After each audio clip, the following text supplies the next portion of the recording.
Bonjour à tous. Aujourd'hui, nous allons parler d'un sujet important qui nous concerne tous, à savoir la famille.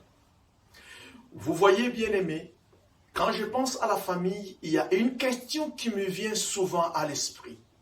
En fait, je me demande toujours, pourquoi est-ce que c'est difficile d'avoir, dès nos jours, une famille unie? Je vous invite à réfléchir un instant sur la situation de votre propre famille.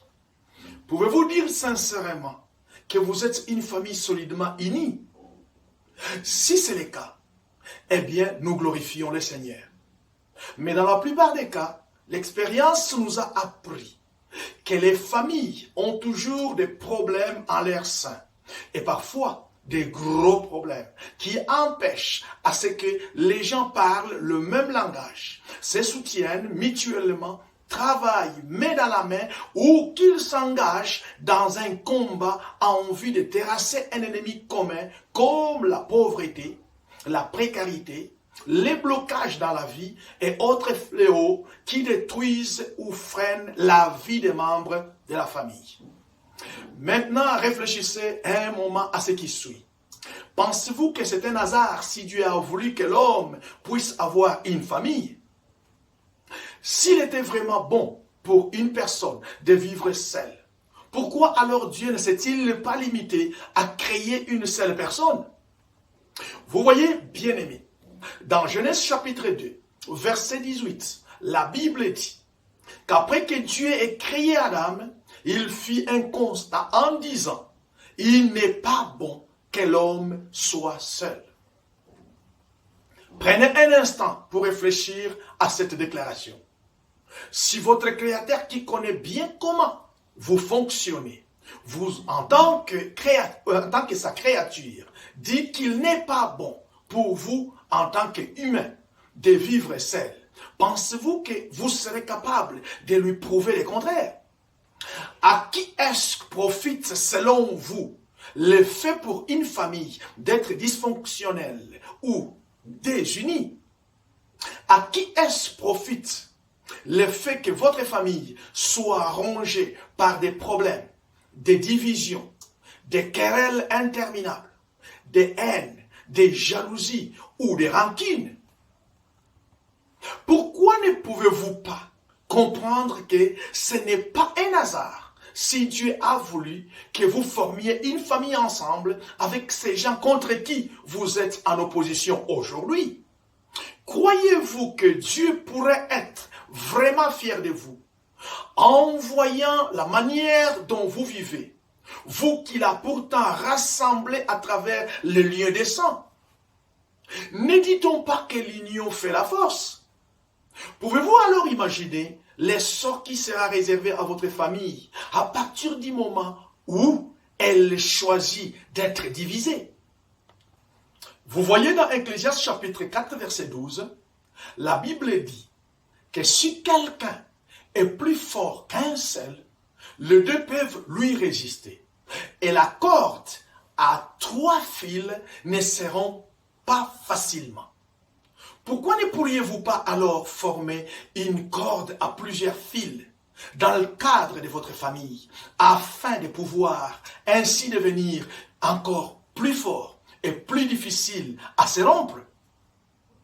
Ne comprenez-vous pas que c'est à vous-même que vous vous nuisez en voulant vous écarter de votre famille ou en voulant travailler contre ses intérêts?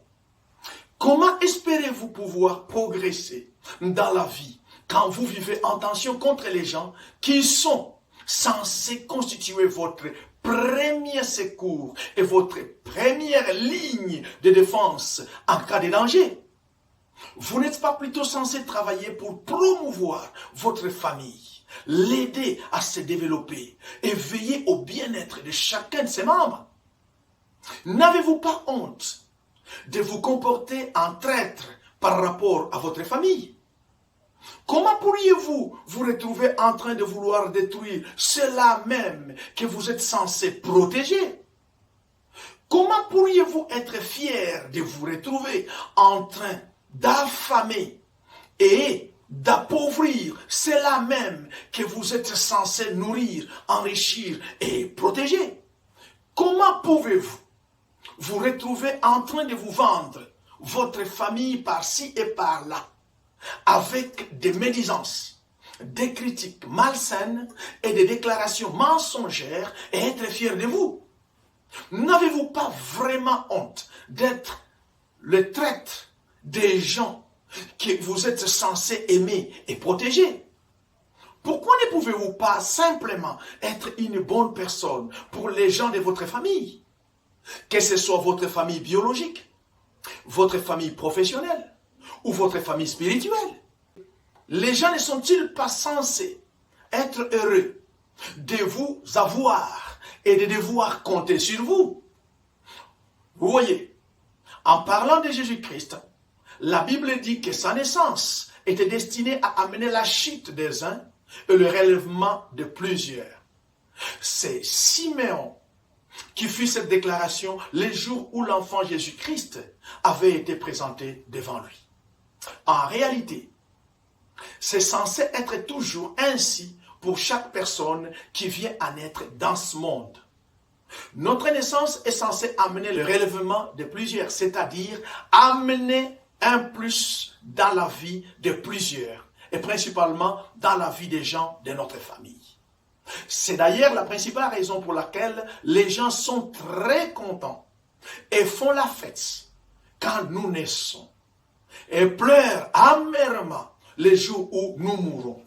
C'est surtout les gens de notre famille qui ressentent le plus cette joie ou cette angoisse.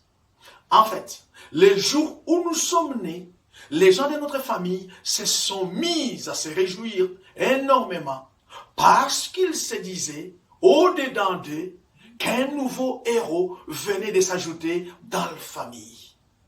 Quelqu'un sur qui ils pouvaient désormais compter quand ils auraient des besoins quelconques dans leur vie.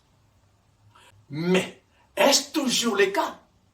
Arrivons-nous toujours à rendre nos proches heureux comme ils voudraient que ce soit le cas les jours où nous sommes nés? Ne sommes-nous pas, pour la plupart d'entre nous, de vraies déceptions pour les gens de notre famille? Réveillez-vous, bien-aimés dans le Seigneur. La famille est la première institution créée par Dieu. Elle a existé avant toutes les autres institutions que nous connaissons et toutes les institutions s'y sont inspirées. Cependant, la stratégie actuelle du diable est de la détruire à n'importe quel prix. Raison pour laquelle plusieurs doctrines se sont installées dans les corps du Christ, en opposition aux valeurs de cette institution sacrée.